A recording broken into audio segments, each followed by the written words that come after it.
Hi everybody, Rad Mom here. Welcome back to the porch. It is actually Thursday morning right now because, well, these chapter readings are a little weird for me because I'm in the middle of writing part 3 right now, and this is back all the way back at the beginning. And it's not that I don't think it's any good, it's that I'm looking forward to going back and reworking it and, you know, next draft and all that. So every time I read through these, I'm just like, oh, I want to change that, and I want to fix that, and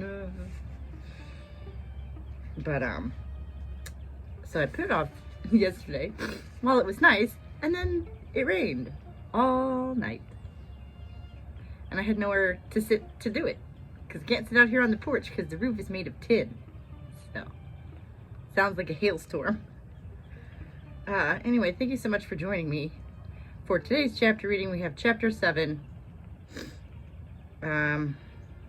And we are at Uncle Bill's house. Let's see. But first, like the video if you enjoy my content. I swear we're going to be going back to political commentary next week.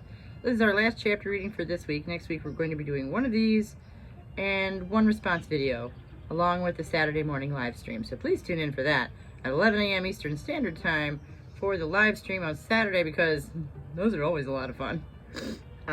But today we have chapter 7, so here we go. She was away for a few days with Aunt Freddie. The two of them had hardly stopped talking since the lady of the house had returned. But it's mine! Cousin Betty towered over Cousin Bee. So we do what I want. Lulu and I watched from a corner of the nursery rug. Bee stood before a chest full of toys, clutching a naked baby doll. It's my turn! No, it's mine, so we do what I say. Heavy footfalls approached. What's the matter? A round woman in a brown frock and apron filled the doorway. Bee and Betty both answered at once, but she didn't wait for explanations before swooping into the room, snatching the floppy body from Bee's grasp and placing it on a high shelf. Enough of that. Bee whined loudly, little hands in tight fists. You have your cousins to play with. Why not open up the box your granny sent you? Betty dashed across to a large box near the opposite wall. She pulled off the lid, inside filled with satin and silk, beads and sequins. She dove in with a squeal, bright colors spilling onto the floor. Lulu stood up, crossing slowly. She reached in and pulled back something orange before looking up to see me still sitting. Don't you want to try one? Bee was leaning far into the box, her toes barely touching the floor.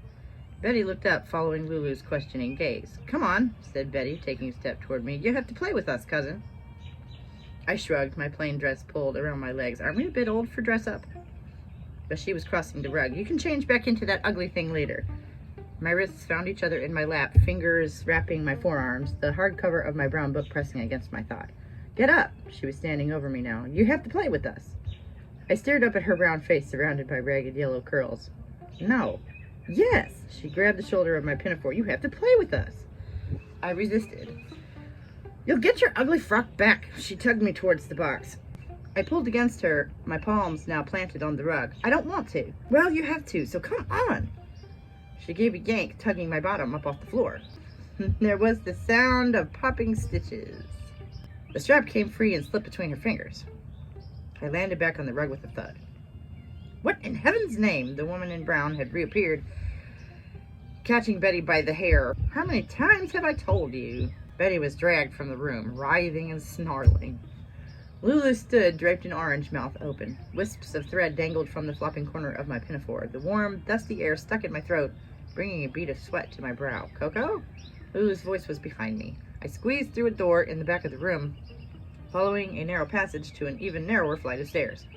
This delivered me to a dark corridor below, the smell of cooking wafting from one end.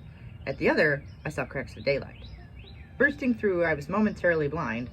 Blinking away tears, I faced a calm sea of grass shaded evenly by tall, rounded trees. I ran between them, hoping in vain for real chateaus. Breath burning, I finally spotted a burly old walnut tree. I tilted towards it, coming to rest against the thick, gray-brown veins of its bark. Adrift, I saw no safe harbor. My legs wilted and I slid to the ground, pushed down by heavy waves. As the swirling tide receded, I brushed the cool moss with my fingers. Wiping my face, I calculated how many days I had left in this place.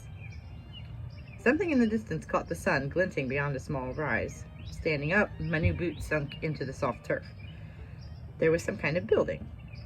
Shading my eyes, I drifted closer until I could make out a little house, the light shining off its back like water. There was a dark frame, but no walls. Stepping faster, soon I could see that the frame held giant windows, a house made of glass. Standing before it, I cupped my hand over my eyes to peer through. There were vines growing inside. The wooden door in one end was the only solid piece. Unlocked, a blast of humid air hit my face with the smell of deep, dark green. I stepped across the threshold and spun round, pulling the door closed behind me. Shards of daylight cut through fronds that brushed the ceiling. Drooping ivy grew everywhere, coiled around the table legs, holding pots bigger than me, up the bones of the little glass house and across the clear roof. My boots crunched on the gravel path. "Hello?" called a voice from somewhere within the jungle. I stood still. "Hello!" A boy with spectacles carrying a watering can crunched merrily up the path. "Where did you come from?" "The bracken, and I shall be going back as soon as possible, thank you." "The house." He set his watering can on the nearest table. "You must be a cousin." He pushed up his glasses, head leaned into a smile. I nodded. "You must be lost." Broad fronds along the roof quivered in a delicate breeze. "Not really. We don't play any games out here, you see." He raised a finger. "Out here we work, keeping the greens." "No games, indeed." "Do what?" He held back laughter. That is, my father is the greenskeeper." "Very hard work, I suppose." He pushed out his spectacles. "Shall I show you the way back?" Steffi's shrieks still rang in my ears. "No, thank you." One fat pot sported long, pointed tentacles, fanned out like monstrous fingers. He followed my gaze. "Isn't that one great?" "It's frightening." He snickered. "It's aloe vera. Lots of medicinal qualities. Great for burns." Behind the lenses, his eyes were a mossy brown. "Truly," he laughed. "Wait until you see what's inside." He gripped one tentacle near its base, bending it sharply so it snapped off in his hand. "The sap is very soothing to the skin." He held it out to me. I let it drop into my palm, the jagged edge oozing clear, tacky stuff that rubbed smooth between my fingers. "Great for burns," he repeated through a grin. The door flew open, smacking the frame and making the little glass house shake. "Greenskeeper!" Mother's pale face was red at the edges. She stepped inside, huffing beneath her travel bonnet. I stuffed a green finger in my pocket, ducking behind the cascading boughs of an enormous fern. The boy with the spectacles was already halfway to her. "Yes, my lady, I'm working for him today." She pursed her lips at him. "And who are you?" "The greenskeeper is my father, my lady." "Very well." She pulled off one glove and then the other. "I'm afraid we have a lost lamb." She stuffed them in her breast pocket. "She's always running off at home. I was sure she wouldn't have gone into the village. Just call me Bo Peep, my lady." "What's that?" "I believe I've found your lamb, my lady." "Here?" She looked up, squinting. "Her father said she'd be here." Thick heels crunched along the path. I pondered, ducking under the table. "There you are." Strong, thin fingers caught my arm. "Didn't get very far, did you?" He stood unmoving near the open door. She paused in passing, scanning him. "What did you say your name was?" "I didn't." His gaze fell as he bit his lip, his glasses sliding. "Young man," her hand found her hip, "I will tell your master how helpful you have been, if only I may give him your name." "Fletcher, my lady."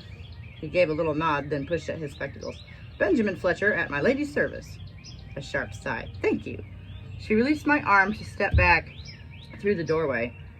His eyes followed me as I passed. "Come back whenever you want, my lady." "Course, Aunt." Her voice rang off the glass. "Come along." And that's chapter 7.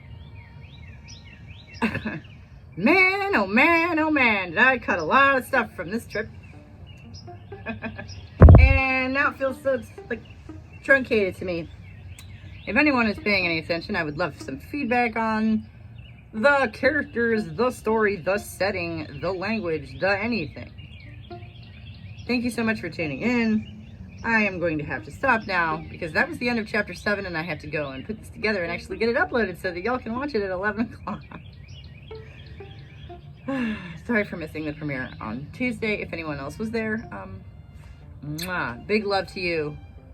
I eyeball deep in writing number 3 where I have to actually tie all these elements together and make an ending out of it all. So wish me luck with that. For now, I have been Rad Mom, out here on the porch with you, reading chapter 7 of, oh, that's what I forgot to say. The name of the book is Bexwold Arcana. Subscribe to the channel. If you enjoy my content, we will be getting back into political commentary next week.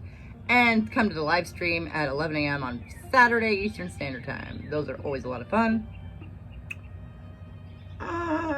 And subscribe to the channel so that we can all work together to drag feminism back into the real world from every angle possible, including the fictional ones. I swear this is all interconnected. I promise. Thank you so much for sticking with me, and I will see y'all next time. Live stream Saturday. Tuesday we're going to have chapter 8, and then Thursday, Friday we'll have political commentary next week.